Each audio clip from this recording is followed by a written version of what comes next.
Hi, everyone, and thank you for joining us today at Sustaining Success of Industrial Heat Pumps, a Call to Action webinar. I am Irene Gea Saiz, EU Projects Manager at EHPA, and well, today I'm glad to be your host. This webinar is organized in the context of 3 European projects. I'm talking about Spirit, PUSH2HEAT, and SUSHEAT. But before we talk more about these projects, I wanted to actually start with a question for all of you, which is, where are you all connecting from? And now maybe you should see like pop up in your screen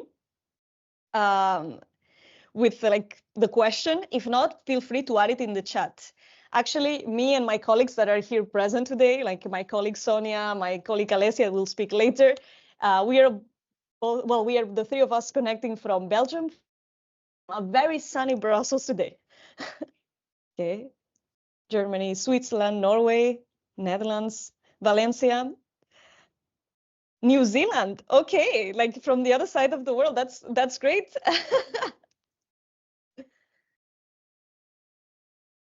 This is amazing. It's great to see that we have an audience from so many different countries and parts. Oh, wow. That's lovely. Okay, I'm just gonna continue, but please keep answering. It's always nice to see that we have such an international audience. And now, yes, I'm gonna start talking about the agenda of the day. Well, right now we are in the introduction. Again, in a few seconds, I will talk about the different projects that are co-organizing this event. And then we will have a speech by my colleague Alessia on the need for policy support for the decarbonization of the European industry. Then Cordin Arpagaus will continue with a presentation on high temperature heat pump technology developments in the European industry. And then we will have the presentation of a success story of industrial heat pump integration from both sides, like from technology provider perspective by Arne Høeg, and then from the end user perspective by Eirik Arnfinn Solberg. And then we will finalize with the Q&A, and we should be done by 11:30 Brussels time. So actually, before I start presenting the projects, some housekeeping rules. If you happen to have a question during the webinar, no problem. You can actually write it on the chat. What I would suggest is that you add the name of the speaker that question is referred to. So for instance, you happen to have a question for me. You just write my name, Irene, and then the question. And then if the question is fast enough, the speaker can answer it on the chat. If not, we can just try to answer it during the Q&A. Then also for everyone, if you need to leave, there's no problem. We are actually recording this webinar, and it will be available as well as with the materials, the presentations in the next days. So do not worry, everything discussed today will be made available very soon. Yes, I'm gonna talk about the different projects organizing this event. So I will start with PUSH2HEAT, in which I am gladly part of. PUSH2HEAT is a Horizon Europe project that started back in October 2022. It has 19 partners from all over Europe, and the coordinator is Tecnalia in Spain. The project aims to address the technical and economic and regulatory barriers that prevent heat upgrading technologies to be widely deployed, and also demonstrates like suitable business models for higher market penetration of these technologies. The project has currently 3 demo sites. One in Weißenbau, Germany, in the paper industry, in which the vapor compression heat pump with piston compressors will be integrated. Then we have a demo in Warcino, Italy, in which it's also in the paper industry. And there will be 2 technologies integrated there. So I'm talking about the vapor compression heat pump with turbo compressors and the absorption heat transformer. And then we have another demo in Antwerp, Belgium, in the chemical industry, in which we will be demonstrating the thermochemical heat transformer. So that's for PUSH2HEAT. For Spirit, well, it's it's a Horizon Europe project. It's actually the sister project from PUSH2HEAT. It will last 42 months. It started back in September 2022, so already a bit more than a year and a half. It has 17 partners from 8 European projects, and the coordinator is TNO. The aim is to enable industrial heat pumps to become the reference climate neutral technology for covering heat demand for temperatures up to 160 degrees by 2030. And it has 3 demo sites in the paper and food sectors. The first demo site, it's prawn processing in Norway. And the technology that will be, let's say, demonstrated, it's the high temperature heat pump, ammonia and pentane in Cascade. The second demo site is in sugar production in Belgium, and the technology to be integrated is the high temperature heat pump, pentane. And then the third demo site is a paper production in Czechia, and the technology to be integrated is the 4-cylinder piston compressor from Spilling Technologies. So last but not least of the projects that are organizing this event, I am talking about SUSHEAT, which will last 48 months. It's the youngest of the projects, I would say. It started in May 2023, and it has 14 partners from different European countries, including affiliated countries of Norway and the UK. And the coordinator is UNED. What it's SUSHEAT about? Well, SUSHEAT will develop a new generation of highly efficient AI-assisted heat upgrading systems to harvest and store renewable energy intensive factory processing needs. And then it will develop and validate a heat upgrading system for reliable, flexible industrial heat, 150 to 250 degrees, focusing on 3 novel technologies. I am talking about an advanced high temperature heat pump, a new thermal energy storage system, a control integration twin system. The concept will be adapted to the demands of the fish oil and dairy in order to validate the system to supply upgraded heat to industry. And then, of course, AI models will adapt to the concept for other stakeholders. So I invite you all, of course, to follow the 3 projects. And then, of course, if you want to check them out already very fast, you can scan the QR code or even click the link. So you can have all the information on all of them. And now, yes, the time has come to let the speakers start speaking. So I'm glad to introduce the first speaker of today, my colleague Alessia Albasto. Alessia graduated with a Master of Arts in EU Public Policy and Administration at Maastricht University. Prior to joining EHPA, Alessia worked at the NGO Positive Money Europe, dealing with central banking and sustainable finance for over 3 years. Previously, she worked at the European Economic and Social Committee and at the European University Institute in Florence. And she joined EHPA in June 2022, covering policy and lobbying work with a specific focus on refrigerants. So Alessia, whenever you're ready, the floor is yours. Great, thanks, Irene, for the introduction. Very glad to be here today and discuss with you what the EU is doing or not doing on the policy side. Indeed, I am focusing on refrigerants, but recently I have been joining the industrial heat pump group of EHPA. So I have been chairing the group, etc. So that's why I'm here. I'm gaining more and more knowledge on the topic, and of course it's extremely interesting, and it's gaining more and more momentum, as we will see later. I wanted to say a few words about EHPA. We are 24 years old, and we cover 220. We have 220 members across 30 countries. So not only the European Union, but also beyond. So we have a few members from the UK, Turkey, Norway, and Switzerland, based in Brussels, working with the EU institutions, advocating for heat pumps, but also cooperating on at the international level with the Chinese Heat Pump Association, the International Energy Agency, and so on. So now everyone knows heat pumps are mature, let's say, and they're used everywhere, not only in white goods, not only in cars, not only in commercial applications, not only in office buildings, commercial buildings, residential buildings, but also in industries, also in factories and so on. And that's what we're going to talk about today. We know they have reached quite high temperature. It's soon 250 degrees, as my colleague Irene was saying. We have high temperature heat pumps that reach 250 degrees, very high capacity from 100 kilowatt to 50 megawatts. So that's it's pretty great and helps the decarbonizing the industrial sector.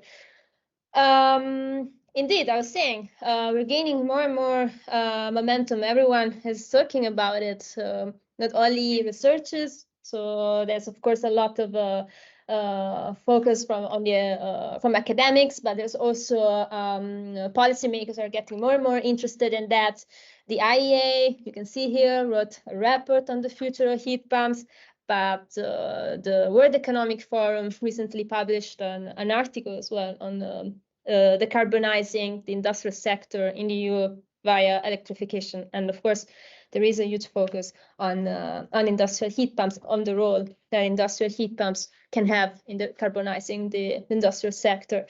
So as we know, industrial heat pumps and residential heat pumps in general, they work with an energy cycle. And what we talk about here is that we need to close the energy cycle, and we need to make sure that waste heat is available in sufficient quantities and it's actually reused in commercial processes it's reused. It's not wasted, as the words say. It's used in new building, as well as in process design. And when we talk to policymakers, whether at national level or at EU level, when it comes to HPA, is that waste heat is taken into consideration and it's finally seen as an opportunity. Let's say we will see later what we mean about that. So, yeah. Let's talk about what the European Union is doing on with regard to industrial heat pumps.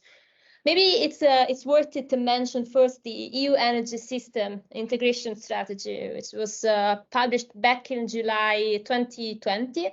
It was accompanied by a consultation with stakeholders, including, of course, the heat pump industry. They say the strategy says clearly, industrial heat pumps can help decarbonize the low temperature heat supply within industries and can be coupled with waste heat recovery. Yeah, there's a mention to waste heat, of course. And the strategy also acknowledge a few barriers here and there. The lack of information, long payback, training and skills are needed in order to step up the rollout of industrial heat pumps. We talked, as EHP, we talked about training and skills a lot. Talk about, of course, accelerating the rollout of heat pumps. But in order to do that, you need well-trained and skilled installers. Or you need to carry out a few policies on this regard, and one of them is making, of course, this job attractive to the population, to young people, etc. So one of the greatest recognition for heat pumps, including, of course, industrial heat pumps, came in last year with the Net Zero Industry Act. Heat pumps are recognized among the key clean technology to carry out decarbonization in Europe, of course. This was, again, quite a big recognition, which led also to us handing over our heat pump accelerator report to the European Commission themselves. And it's worth to mention as well the EU Energy Efficiency Directive, which instead goes a bit further and focus on the data collection by end-use sectors, including, of course, the industry. It goes to the planning. It says clearly that the member states should remove regulatory barriers for waste heat utilization and etc. So it goes a little bit further, and indeed, it was a step forward in recognizing the opportunity of the wasted opportunity of the waste heat, once again, of the waste heat recovery. The Renewable Energy Directive instead created some kind of legal framework at the EU level, of course, for the development of clean energy all across the EU economy. The EU really wants to be a global leader in developing renewables. Right now, I mean, 2022, the share of renewables was around 23%. The goal is to bring it to 42.5 by 2030. In the recitals, it's mentioned the opportunity brought by industrial heat pumps. It's mentioned how they can, of course, help decarbonizing the sector, at least when it comes to low temperature below 200 degrees. Member states are invited to promote electrification via industrial heat pumps. And once again, it's said very clearly that waste heat is underused. Its role, of course, in a more wider framework is once again to mainstream renewable energy in industry, but also in Annex 4, it's clearly said that the training should be adapted to the requirements of industrial installations. As we were saying, this is key in order to carry out the rollout of industrial heat pumps. And it's clearly said once again that we should replace fossil fuel use for industrial heating with renewable energy, and of course with industrial heat pumps when it's possible. The directive also mentions that the member states should track the progress done in this regard in specific reports that are then handed over to the European institutions, so that we can see what went wrong, what went right, and we can track the progress for every member state. Now it's time to talk about the F-gas regulation. Let me talk about it for a few minutes, because it's particularly relevant at this stage. You probably know the F-gas regulation has been published on at the end of February and came into force this week on the 11th of March. So indeed, it's quite relevant. Everyone is talking about it. The few aspects that have been clarified, a few others have not been clarified yet, and will be clarified through implementing or delegated acts throughout this year, probably even before the summer break. We are, as HPA, of course, closely monitoring this developments on the F-gas regulation. What's new in the F-gas regulation? The HSC phase down is steeper than in 2015, and the objective is to reach zero HFC by 2050. You know, the EU has to reach climate neutrality by 2050. So this is should be read in this regard as eliminating HFC is seen as an objective by the EU in the wider framework of climate neutrality, so to say. There are new prohibitions, of course. We will look at them in a minute. There are certification and training requirements extended to HFOs, not only to HFCs, to non-fluorinated alternatives, also known as natural refrigerants. And there are clear rules for customs and competent authorities to crack down on illegal activities. So this is the European Commission really insisted a lot on the specific point throughout the negotiations, and is seen as a novelty in the F-gas regulation, and we're closely monitoring that as well. As HPA, we invited DG Klima to speak at the webinar for our members, during which they introduced the regulation, the main novelties, and so on. Let's look at the bans. The bans are in Annex 4 of the F-gas regulation and Article 8 or Article 9. Now, I think it's particularly relevant, of course, to us to focus on the industrial, on the bans that are related to industrial heat pumps. We can say that industrial heat pumps, high temperature heat pumps, can be both monoblock technology or split technologies. There is a ban in the monoblock. It starts from 2030 and sets other self-contained air conditioning equipment and heat pumps containing F-gases with a GWP 150. So from 2030, there will be a ban on F-gases with a GWP 150 for industrial heat pumps. I say that because if you look at the other bans of this Article 8, they refer to residential heat pumps, hence to small heat pumps. If we look at the split heat pumps and air conditioning devices, the bans that refer two industrial heat pumps. The last two you see in the yellow box. The split system above 12 kilowatt with the F-gases of GWP 750 starting from 2029, and then a ban starting in 2033 for split system above 12 kilowatt with F-gases with the GWP higher than 150. Of course, the negotiations are over by now.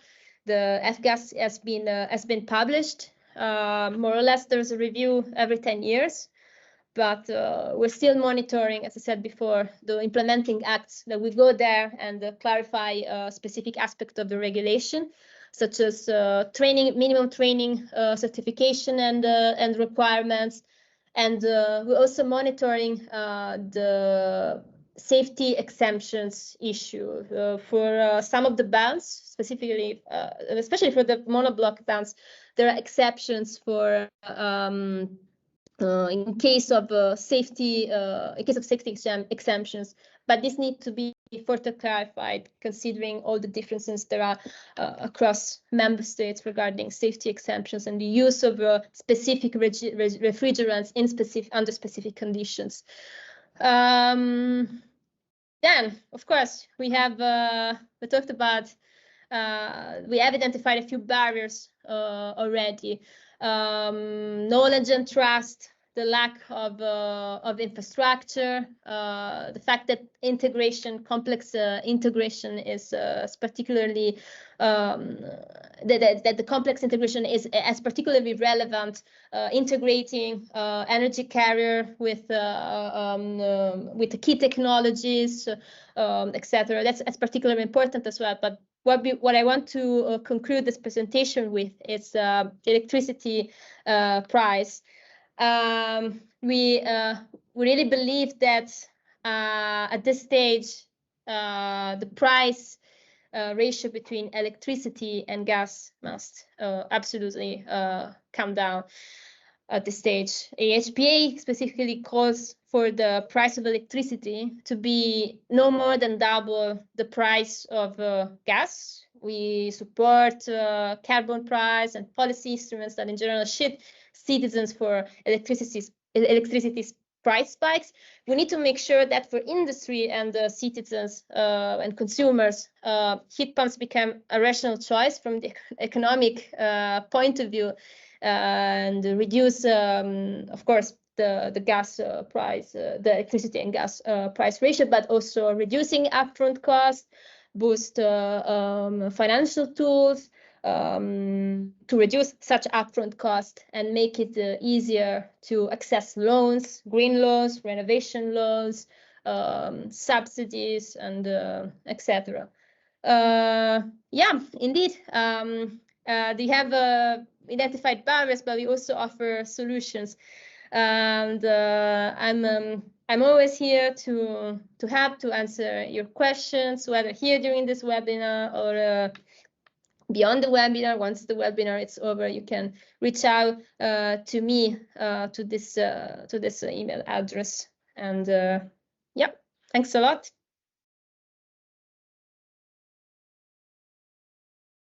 Thank you very much, Alessia, for your presentation. Indeed, Alessia, she's always happy to answer questions. So if you have any questions for her, please feel free to also reach out to her directly. It's time that we move on to the next presentation, which is by Cordin Arpagaus. So a brief introduction on Cordin. Cordin is a process engineer with a master's degree from the Swiss Federal Institute of Technology in Zurich. He also holds a master's degree in business administration from the same university in Zurich, doctorate from the same university. He worked several years in industry and in management positions of Swiss companies active in laboratory and process technology. And since April 2015, he is a senior research engineer at the Institute for Energy Systems, the Eastern Switzerland University of Applied Sciences. His research activities focused on thermal energy systems and energy efficiency in industrial processes in particular, high temperature heat pumps and heat pumps with turbo compressors. So yeah, it's a very adequate person to be here today. So please, Gordon, whenever you're ready, the floor is yours. Thank you very much, Irene. I hope you can hear me well. I have now the control for the slides. Yes, great. So this is a work I would like to present from our team. We are at the Eastern Switzerland University of Applied Science at the Institute for Energy Systems. And we are especially looking at the markets of high temperature heat pumps and the latest developments.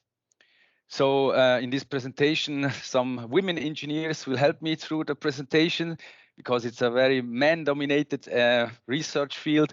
So I'll give you some motivation, state-of-the-art, realized examples, go to refrigerants, business models a little bit, economic situation, and a summary and conclusions.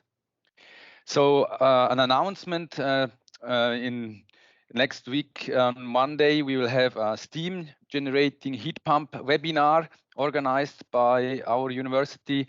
So if you are interested to join, just do it. It will be very comprehensive presentations there. So the motivation for industrial heat pumps or high temperature heat pumps is coming from the energy demand. A lot of energy is required for process heating and divided by the temperature levels. We have seen that before. It's the low temperature range below, let's say, 200 degrees. That is interesting for high temperature heat pumps to upgrade waste heat to higher temperature. For higher temperatures than 200 degrees, there will be some other technologies, some other renewable energies used. So the focus is on that lower part here. So it's around 37% of the process heat. So heat pumps are a key technology to decarbonize industrial process heat. So just as a important fact. So then we have IEA 58, Annex 58, where we participated also as a Swiss university. So there were several countries participating, and we are developing reports, task reports. And the first task one report is about high temperature heat pump technology. So this report is available for downloading, and it has very valuable information, and I will use some of it for today's presentation. I generated this slide here. It is an overview of many heat pump suppliers which are now active in this market. The left graph is the illustration of the temperatures that can be achieved as a function of the heating capacity, and in color the compressor technology. So you can see these products or these machines are providing heat higher than 100 degrees, so up to 280 probably, when we include as well vapor recompression technology, so open cycle heat pumps. So the message here, the market is evolving. I would expect probably 5 new companies every year. So the companies are located in different places with headquarters in Europe. You can see here main companies in Norway or in Germany and some other countries. And for sure, there are others around the world which were not, let's say, participating in this Annex project. Important is the technology readiness level as a measure of the maturity of the technology. And for high temperature heat pumps, we also see such kind of distribution of the products in these technology readiness levels. We can say, okay, readiness level 7, 8, 9. This is very close to commercialization. And here, the heat pump suppliers are pushing their products towards higher TRL level. Here is a table from this Annex report, structured by company name and then by TRL level. And you see on the right, there are several which are already commercialized. So we would expect more and more in the next years. So here we have 23 market available products, 7 prototypes, and 3 in lab small scale prototype stage. And there are other suppliers here on the left, on the right, which also provide industrial and large scale heat pumps. Important for an end user is the operating map. And here we have some of these operating maps illustrated as a function of heat source temperature and heat supply temperature. And you can see there are several products which can provide, let's say, 120-degree heat from a waste heat of 50. So here you have quite an overlap of operating maps, which is an interesting spot and an interesting range for various applications. I have now 2 companies I would like to, or 3, to focus a little bit more. Enerin, we have Arne later on with a presentation. The interesting thing of the HEAT heat pump is that it is working in a Stirling cycle with helium as a refrigerant. So helium has the advantage that it is, let's say, a noble gas with no problems for the environment, let's say, no ODP, no GWP. So this technology is close to market. On the right, you see here a demo, pilot installation in Norway to remove CO2 from biogas. So they need steam. So this machine is producing steam at about 2 bar gauge, 134 degree, and it is now running and in operation. Important is that the machine is isolated. So you see here the isolation for the compressor, and at high temperature, the let's say waste or the radiation can be substantial. So that is an important measure. On the right, you can see some COP data, and here another advantage of this HEAT heat pump. It can achieve very high temperature lifts, the temperature lift between source and sink. So this is data from 21 degree, let's say, source temperature up to 139, so over 120 Kelvin lift, and still the COP is in a range of 1.8 to 1.6, so 1.8 times more efficient than an electrical heater. Then this company is SPH, Sustainable Process Heat in Germany. They are providing a steam generating heat pump called Thermo Booster, and is based on a piston compressor, 4-cylinder, and they have quite modular design, so to fit different heating capacities and also temperatures. The refrigerants can be selected between HFOs, but also hydrocarbon refrigerants like butane or pentane. So this is a heat pump that can generate steam. And here you can see an overview of a laboratory for testing the Thermo Booster. In PUSH2HEAT, which is the European funded project, SPH is also providing a heat pump for an application in the paper industry for the company Felix Schoeller Group in Germany. And you can see here on the right the setup of this 2-stage heat pump, which is designed as a cascade with 2 refrigerants. In the first stage, R515B, and second stage R1233ZDE, so 2 synthetic refrigerants using here piston and screw compressors. The source is the waste heat or the humid, let's say, exhaust air from a dryer, from the paper machine dryer, and it is then upgraded to steam, low pressure steam at 2.2 bar absolute. The capacity over 1 megawatt. So a very interesting setup. What you can see on the left here of the SPH heat pump is the steam condenser, and the steam generator or condenser is from Vaterus, a Finnish company. You can see here the design. So it's a plate and shell heat exchanger where the refrigerant goes in from the right here, and it is condensed and comes out again on the right. And the feed water or the water inlet is from the bottom, and it is heated up and then evaporated to steam.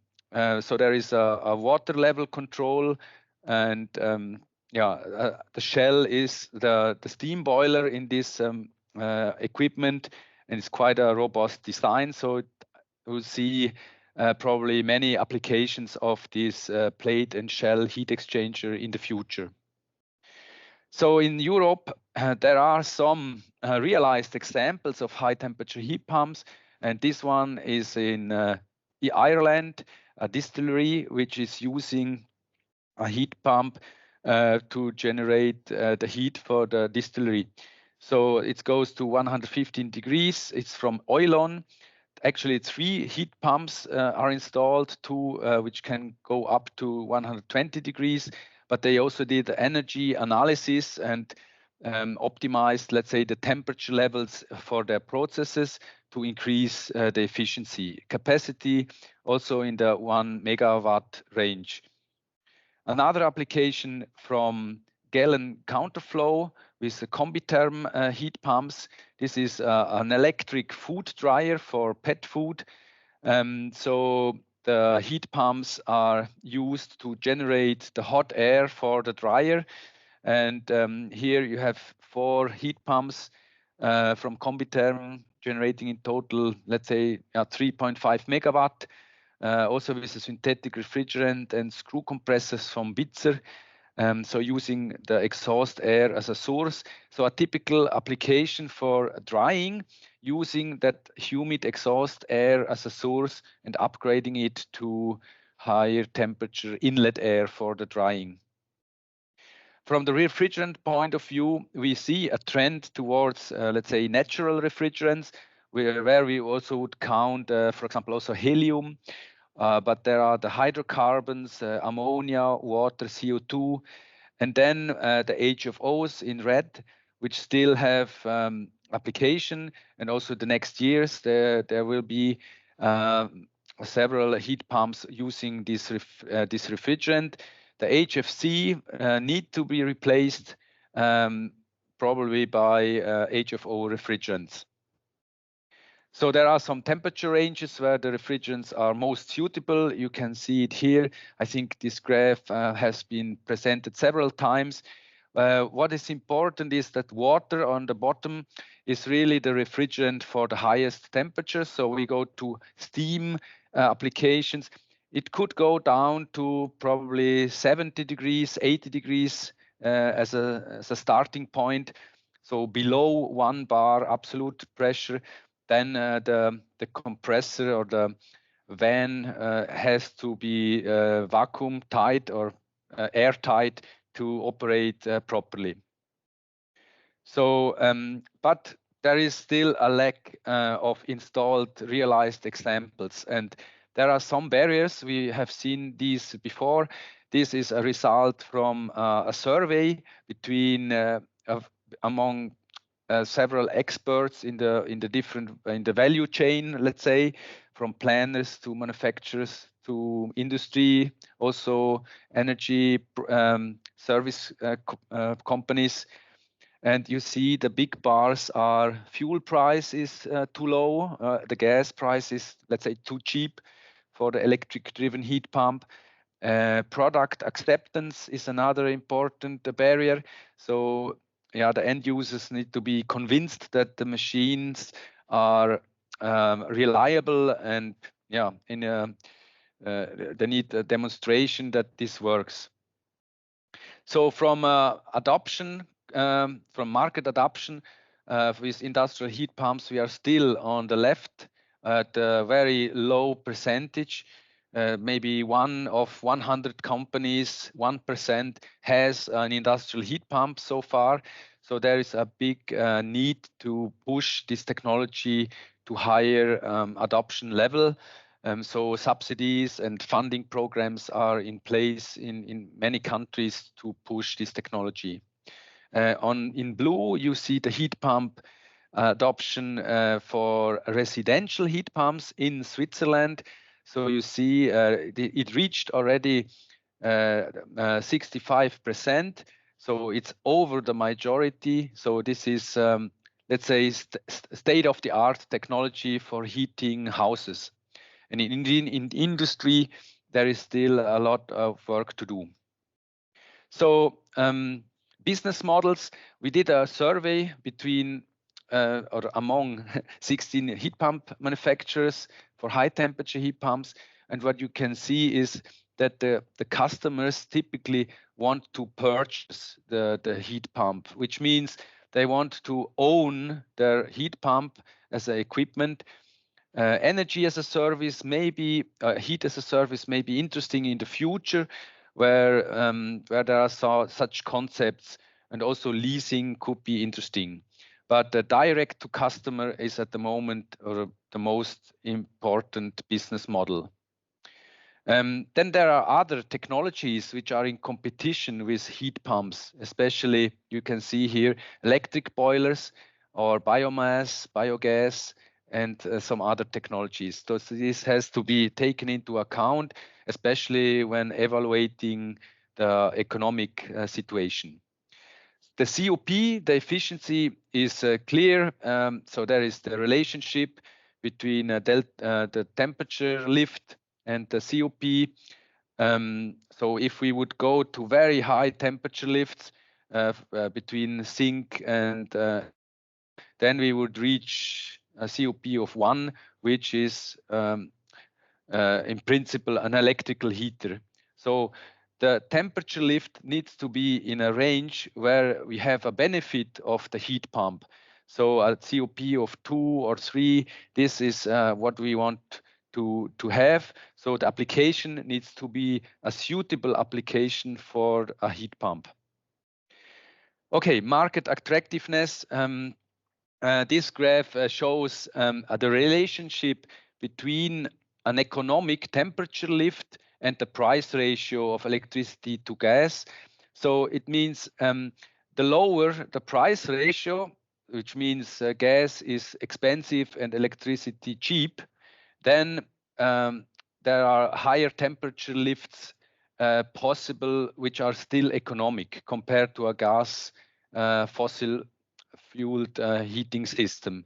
So it's quite clear, and it just illustrates the relationship.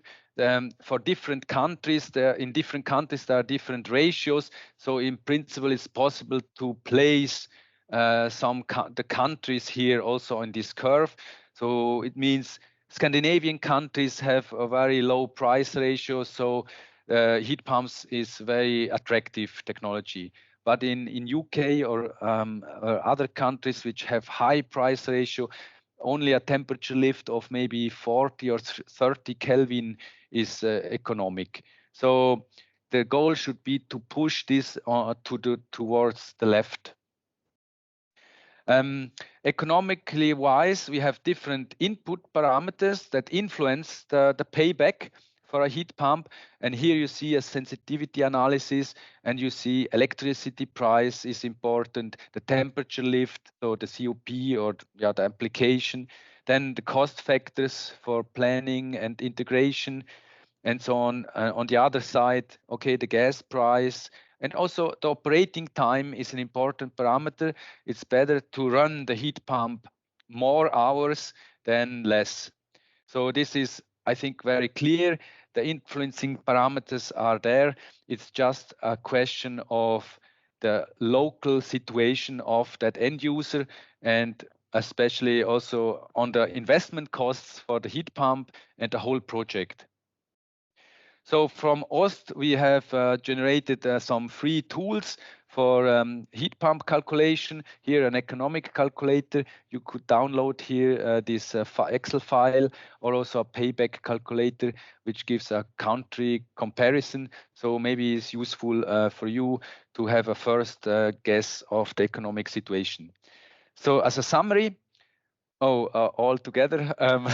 Okay, here we have many products. We have seen that from the IEA Annex 58 project. Several heat pumps are very close to market and some already commercialized. Application examples, yeah, we have seen some realized examples that generate steam or hot air or pressurized water. The economic situation is depending strongly on the price ratio, but also on the temperature lift. It needs to be a suitable application for a heat pump. Then there are some countries where these conditions are more favorable than in others in Europe. From the business models perspective, purchase is very often seen, but in the future also heat as a service could be attractive. From the refrigerant point of view, we have seen that before. F-gas regulation pushes the refrigerants towards natural refrigerants or refrigerants with very low GWP. So finally, I hope that you have confidence in high temperature heat pump technology and give heat pump technology a try. So at last, I'd like to acknowledge 3 projects in Switzerland here, Decarbs CH, which is about heating and cooling of the Swiss industry. Then Annex 58, we mentioned before, and PUSH2HEAT, the European funded project. So thank you for your attention. Thank you very much, Corinne, for your presentation. And indeed, let's heat pump technology a try. I think this is a perfect transition for actually our next presentation. Well, as I mentioned when I was presenting the agenda, we will have now the presentation of a success story of industrial heat pump integration. So, I would like to introduce our next speaker, Arne Høeg. Okay, so Arne, he has a master's in process engineering and mechanical design with 26 years of experience in clean tech research and development. Among his many ventures that I have written here, he is CEO, founder, inventor of the single phase power high temperature helium heat pumps, research and development engineer at Two Circle Industries, focusing on high temperature steam heat pumps, chief technology officer at Sigma Elektrotechnisk and Isenco, leading projects on micro combined heat pump and powered units, and then contributed expertise to Adigo Mechanotronics, developing precision agriculture and machine vision systems aimed at reducing, eliminating herbicide use. So Arne, whenever you're ready, the floor is yours. Thanks. What was this now? Yeah, you can take control, just yes, in the upper tab. If not, let me know and I can pass the slides for you. Yeah, perfect. Yeah, so this first slide. So thank you for the introduction. So yeah, all those merits, those are previous engagements. So now I'm the CEO and founder of Enerin. So we'll start by introducing the heat pump. Okay, thank you, Corinne, for introducing our heat pump. Yeah, it's a Stirling cycle heat pump using helium, as Corinne said. We can use other gases as well, so it will work with nitrogen with a slight performance penalty, and it will also work with hydrogen with, in fact, a small improvement in performance.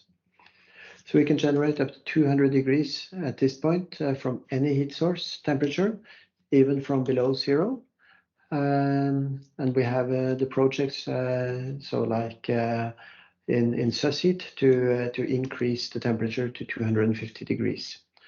Basically, it can probably deliver 250 degrees right now, but we don't have a test rig to test above 200 degrees at this point. So in addition to the temperature lifts that are possible, It's easy to integrate. It doesn't have any, let's say, thermal mass as the traditional vapor compression heat pump has. So when the heat source temperature varies, we don't need to change the pressure in the compressor. We just adapt to automatically in the process to the new temperatures. So the temperatures can vary on both the source and the heat sink sides by tens of degrees without affecting the performance other than the electricity consumption.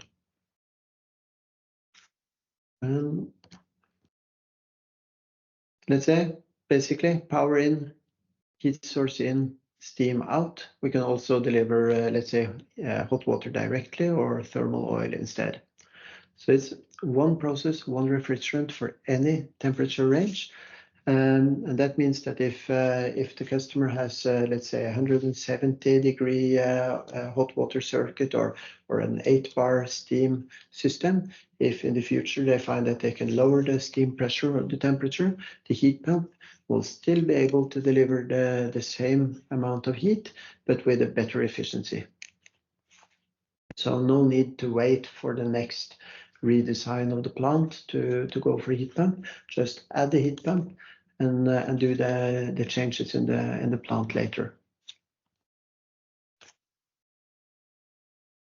So here you can see the first installation from the outside. So this is a biogas facility. You can see the anaerobic digesters in the back and the CO2 capturing system in the middle and the heat pump in the container here. So it's possible to deliver for brownfield applications and installations.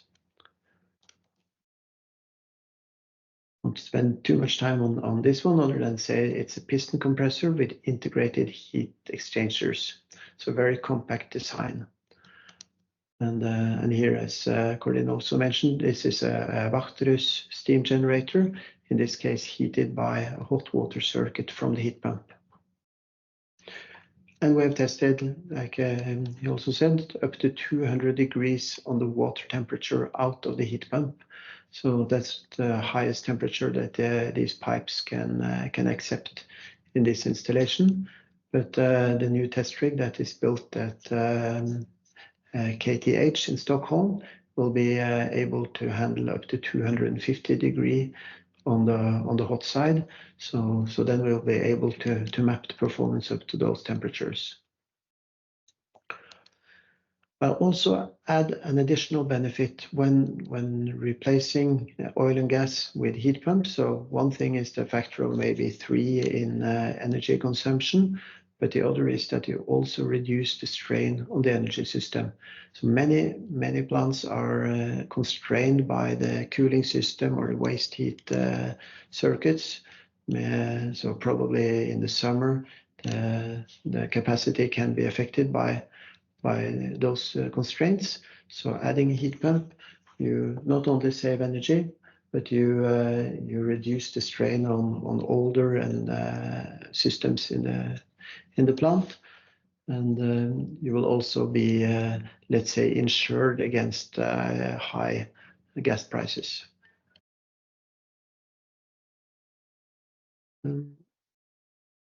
Going into, let's say, the efficiency. So we have the COP, obviously, but looking at the Carnot efficiency, we see that especially at very high temperature ratio in kelvins, the Högtemp heat pumps will be more efficient than other heat pumps. So that's especially interesting for the next frontier with the very high temperatures. So summing up the heat pump technology from our side is that the Högtemp will be the best solution for the very high temperatures and for the high temperature lifts, but also for varying conditions. So that's very important. Not all companies and all plants have stable temperatures and energy consumption. So if the conditions vary, this type of heat pump will also be a very good alternative in the low range with the higher COPs.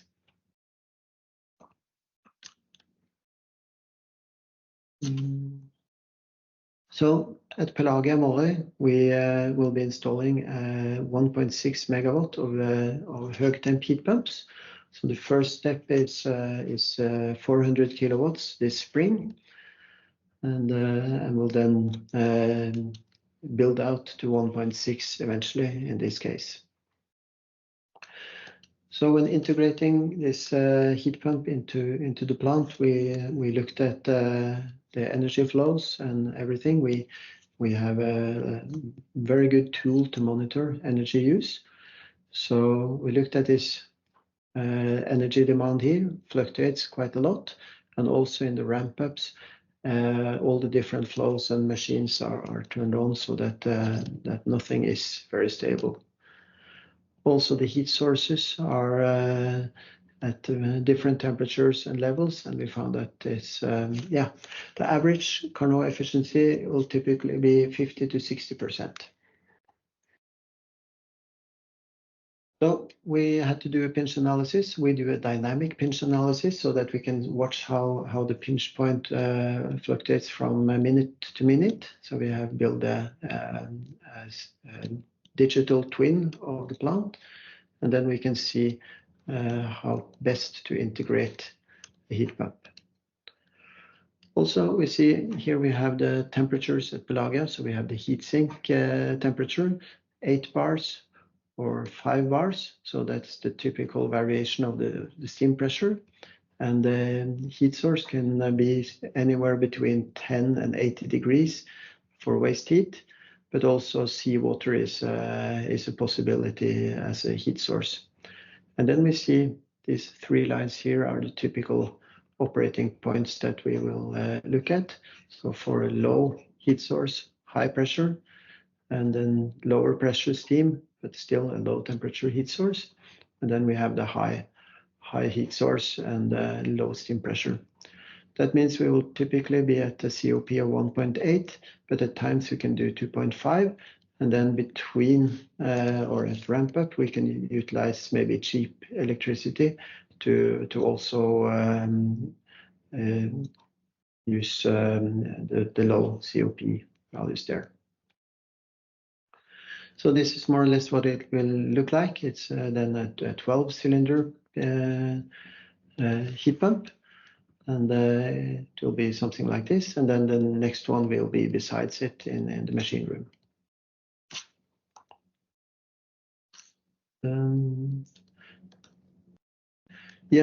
No oil degradation, because if you look at this schematic of the heat pump, we only have oil lubrication for the mechanical components here, and we have a very, very efficient piston rod seal that keeps the oil below the piston rod seal, and we have a completely dry process in the heat exchangers and everything. The capacity is from the smallest one, 200 kilowatts. The largest module is 1 megawatt. So the heat pump that we will install here at Pelagia will have a maximum heating capacity of 1 megawatt. So it's very silent. I mean, it's no problem to speak in a normal voice besides the heat pump when it's running at full power. You have, let's say, this is, I mean, it's not a high-tech sound measurements, but 79 decibel here, and you don't really hear the heat pump, because what you hear is the fans from the frequency converters and the pumps and everything, other noises in the machine rooms. So other than that, it's approximately 1 million euros per megawatt. That's the standard price. And then we have operating contracts, and they start at, well, it's approximately 1 euro cent per kilowatt hour saved energy. So that's then more or less the typical level. That means that in most markets with high gas prices and low electricity prices, or if you're able to utilize storage so that you can use the cheap, abundant renewable energy, then a 3-year payback should be entirely possible.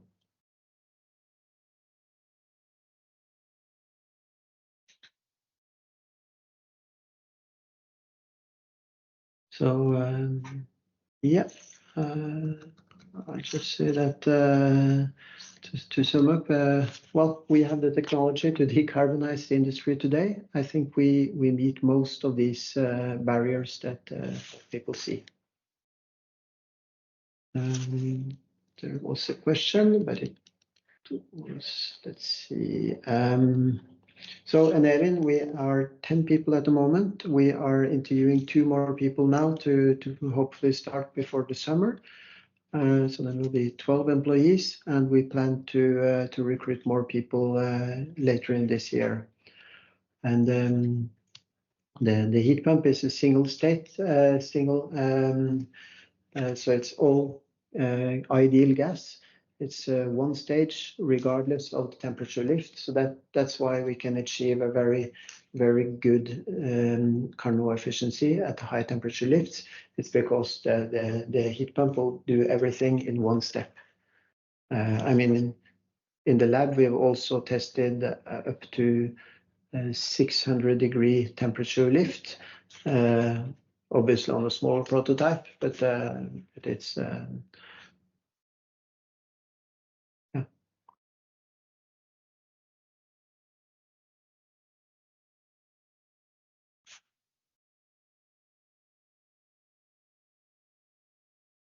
Any more questions? It's not similar to Heaton at all, because Heaton is a traditional vapor compression company. They use a compressor to compress HFO or hydrocarbon, so it's pretty standard.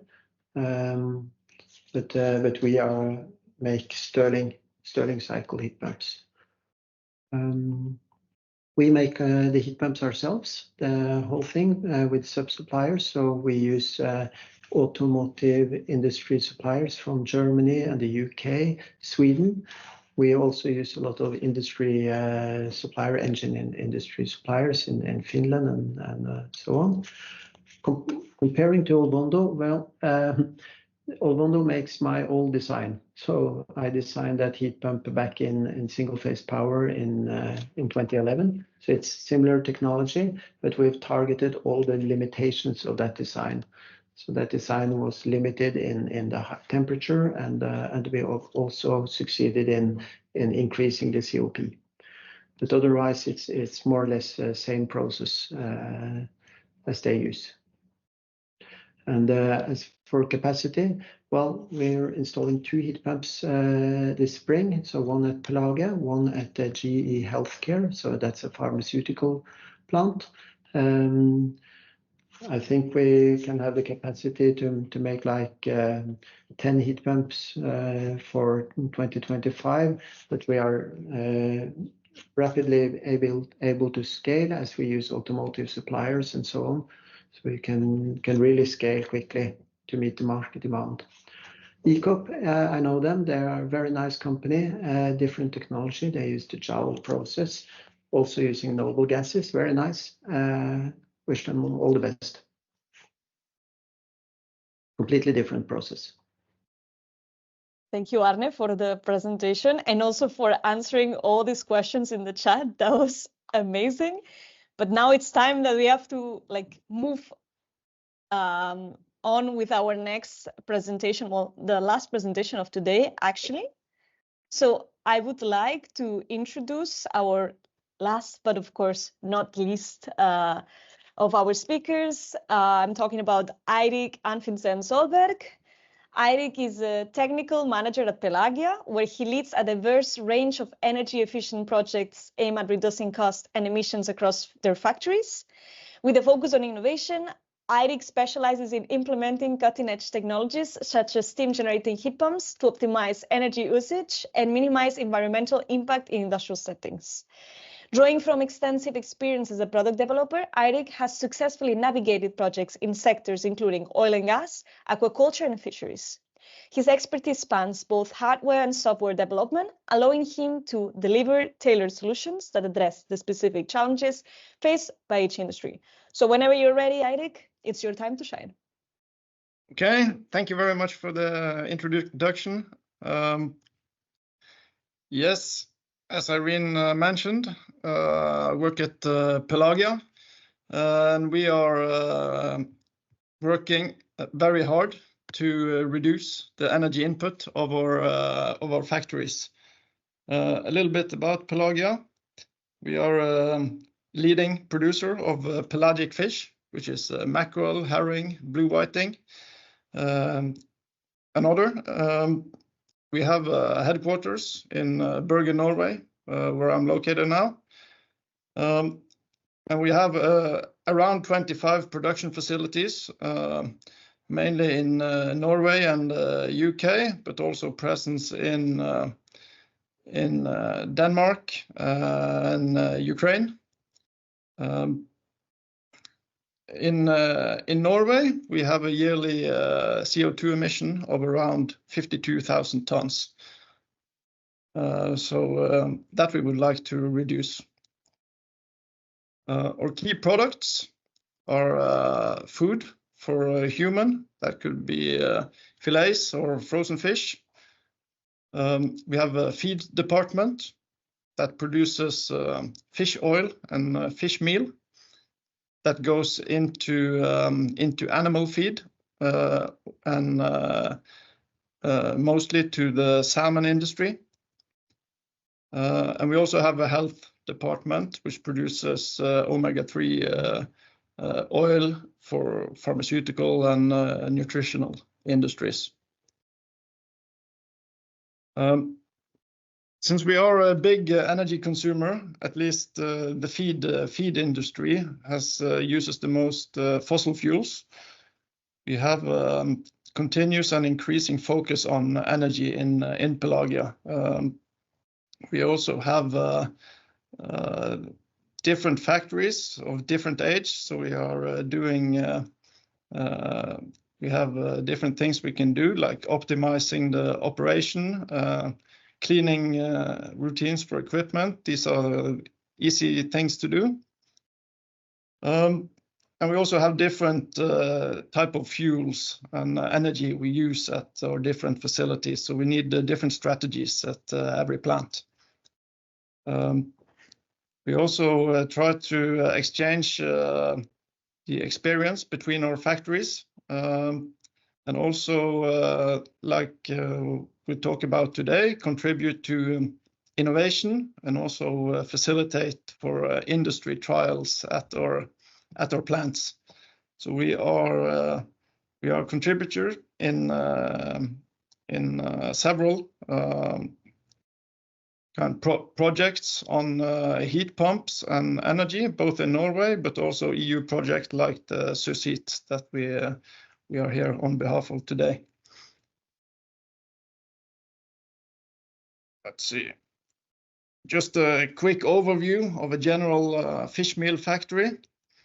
We have the whole point of the factory is to take in raw material, fish, and separate it into solids. That would be the meal, oil, and water.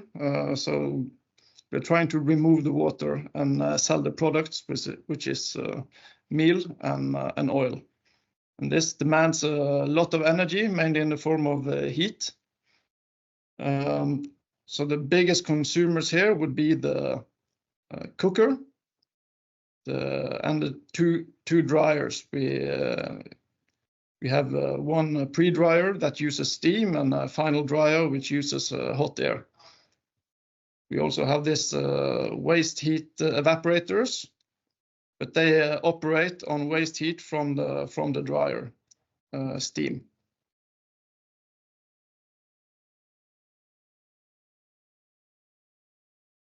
So since we have a lot of waste heat from many of our processes in the form of steam from our dryers. We have surplus steam from our dryers. This will be used into the heat pump system, and we also have dirty condensate from cookers and dryers that both dirty and or from the dryers and waste heat evaporators. I mean, this will also be used into the heat pump system. So we are at Måløy. We are currently installing systems from two different contractors. That is Aneo and Enerin that Arne presented just now. So the reason that we have two different vendors is that they are different system with different temperature lifts.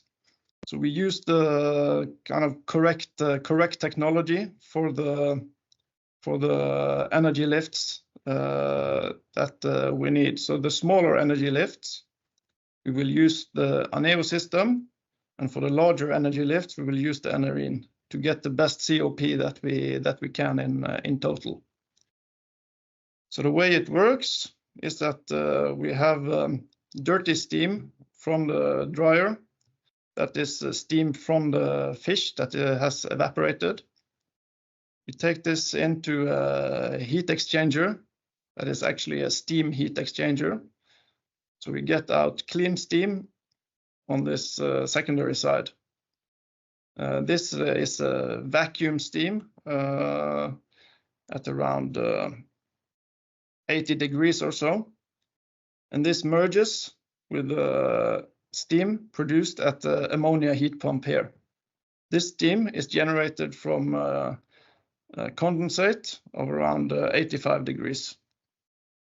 So this merges together and goes into 6 big MVR fans and is compressed to about 2.5 bar Gs, which we can route to our consumers that are the cookers.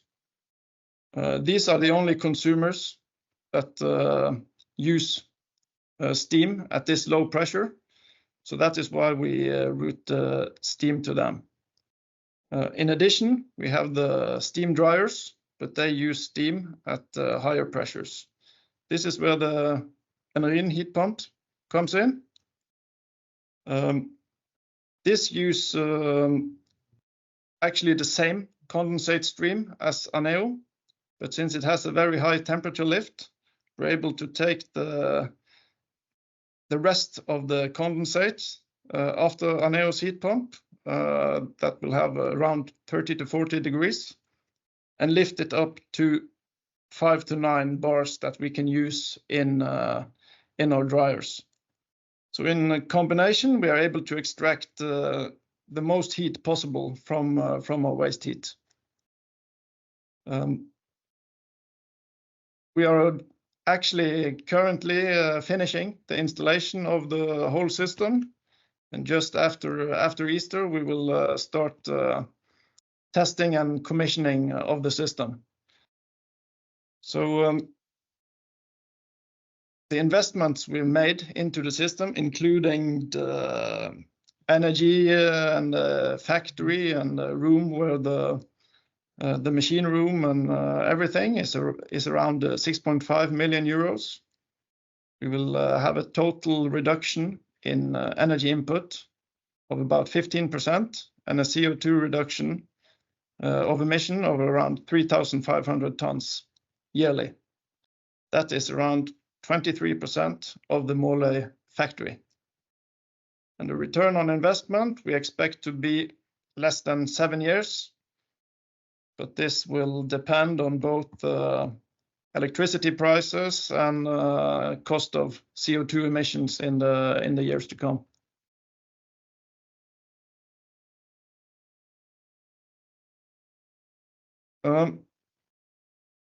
So in the future, like Arne said, we are starting with one Enerin heat pump, but we have the space to build out with several more if it turns out to be a success. And then we will be able to produce steam for more of our dryers. we do not have enough waste heat or we do not have, we're basically using all our waste heat today. So we will have to introduce seawater as a heat source for the next heat pumps. And together with the SUSHEAT, they are using our factory data that we have provided them with, and they are looking into simulation of control systems and machine learning algorithms to optimize the production in our factory. In SUSHEAT, there's also looking into storage of energy. Since our factories are like Arne showed in the graphs, we don't have a consistent what you call stable energy usage. We have to use the energy when the fish arrives.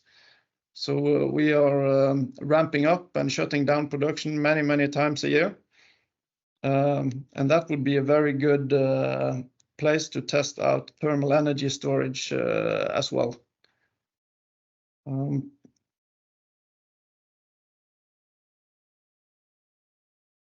The vapor recompression in the Aneo system is the pillar fans. And the ammonia heat pump is a SLS heat pump, as answer to a question.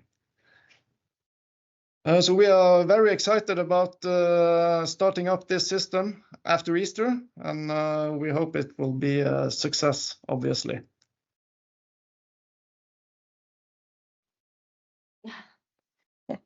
Yes, thank you. Thank you very much, Eirik. And of course, we also hope it will be a success. So now, before we start with a very brief Q&A actually, because we are like running out of time already practically.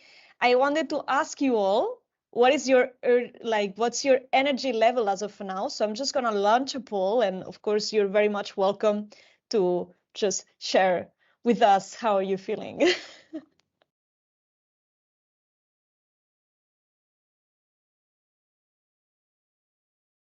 I see the energy level is pretty high. That's great. I mean, weekend is coming very soon, so I understand. But okay, so I think we can start with some, actually, as I said, we don't really have that much time for questions, but I think it's a good opportunity since we are all here.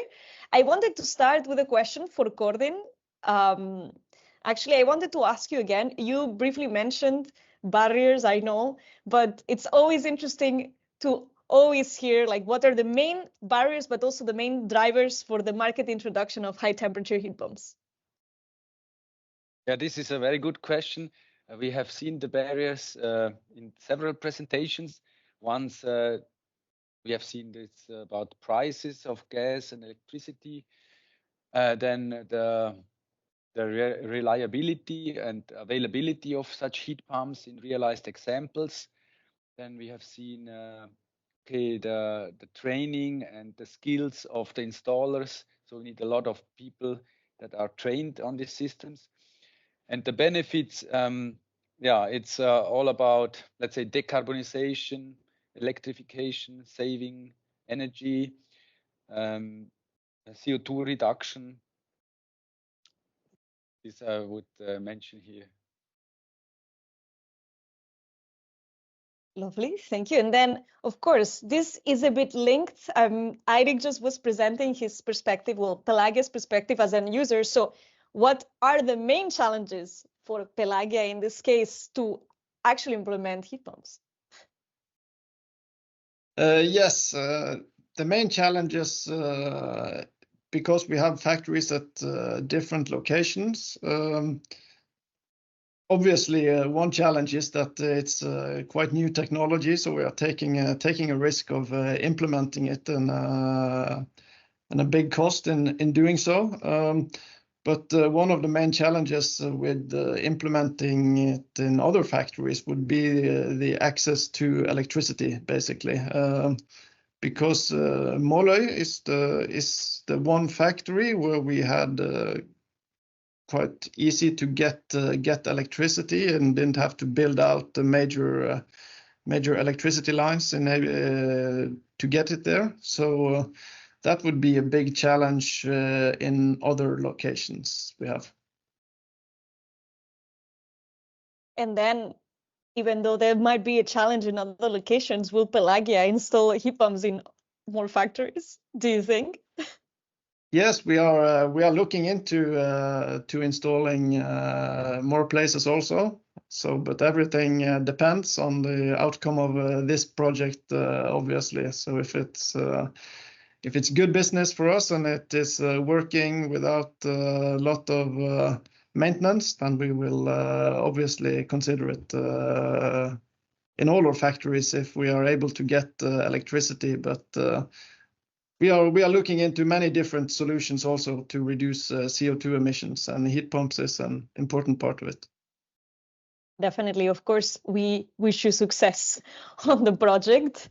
I have also a question for Arne. I know you asked, you answered many questions, Arne, during your presentation, but I am not sure, or at least in my case, it was, I didn't really grasp what was the delivery time of the system. Yeah, it's at the moment it's just above 1 year. We are working to get that down, but there are a lot of long lead items at this stage. Okay. And then actually I have like questions from the audience that were asked very much at the beginning, but I thought it could be interesting that they were asking, well, I think might be a bit more for Cordin, but if maybe some, like you also have some ideas. They were asking what was the prediction, well, what was your prediction on which high temperature heat pumps or compressors would be used the most? Well, here we cannot give I think a clear answer. So there are 3 or 4, let's say, compressor technologies which all are suitable for high temperatures. So the pistons have advantage that you can separate the oil from the gas phase, let's say.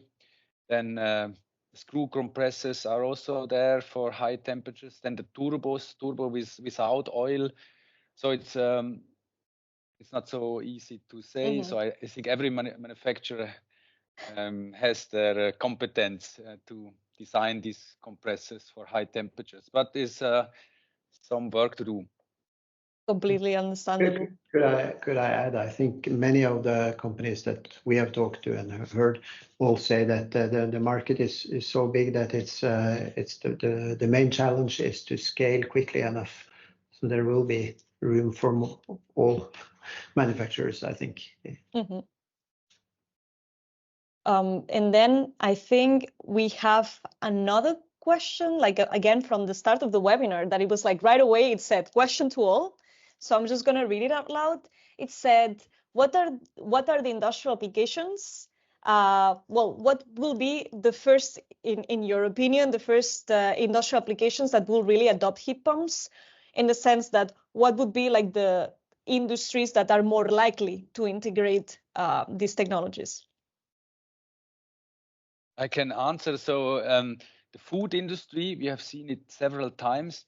And then in the food industry, this, for example, drying applications or steam generation applications, principle producing low pressure steam or hot air as a medium or hot pressurized water, and maybe not the highest temperature at the beginning. So yeah, food industry, there are many applications. Then we have seen paper industry, chemical industry. A bit of everything, I see. Okay, I think I'm just going to ask one more question because I think it's interesting. It's again on barriers. Like it's mentioned that one of the main barriers identified in another case was the access to electricity. Eirik, you mentioned it, but I wanted to ask the perspective on all speakers about this barrier.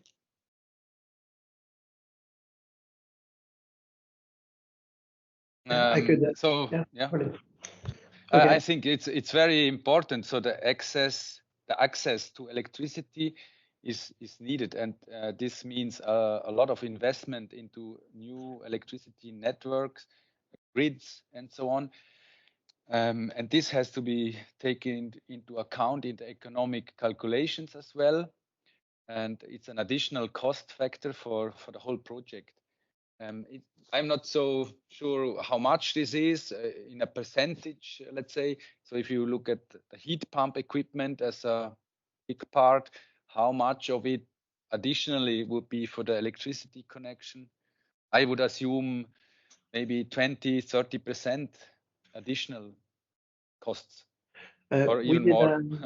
Yeah, sorry. We did a calculation on the available data on let's say the varying heat sources for industrial process heat, and a significant share is already electric. So replacing the electric boilers with heat pump, that reduces the electricity consumption, and then adding the heat pumps to replace gas and oil and coal, then that increases again, but the net electricity use increase should be more like 15% or so. It's not really much. So and then everyone wants to quit oil and gas, and that means that the heat pump will then use less electricity than direct electrical heating. And it's also possible, as Agora Energiewende also stated now, that combining the heat pump with high temperature energy storage, then the heat pumps can run when there is abundant electricity from solar and wind. Okay.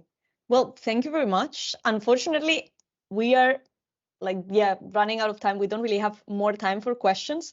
But then again, if people from the audience have questions, you can always direct it to the speakers directly. But again, before actually we close the webinar, I wanted to invite everyone to, if you want to know more about the projects that I have mentioned at the beginning and that have been mentioned during the presentations as well, because SUSHEAT and PUSH2HEAT have been presented, I invite you all to scan the QR code or click the link and follow us on social media, check our websites, everything. Many things are happening now. So I think it's a very, very interesting, they are 3 very interesting projects. Then, of course, I have to talk about EHPA, since I am an EU projects manager here. But please, if you want to see more events like this, I invite you all to follow us. We are on LinkedIn, X, YouTube. You can subscribe to our newsletters, but you can do that by scanning this QR code. And then now, yes, I want to thank all the speakers that were here today for joining us and taking the time, and of course giving such interesting presentations. I hope all the inputs were super valuable for all of you attendees. Then again, we will share presentations and we will share the recording in the next day, so do not worry, information will be coming your way. And then again, also I want to thank my colleague Sonia helping us today in the back end. She's in the same room as me. Yeah, thank you very much, everyone. And I want to wish you all a lovely day. And I hope lots of sun as well, like in Brussels. So see you soon in another webinar.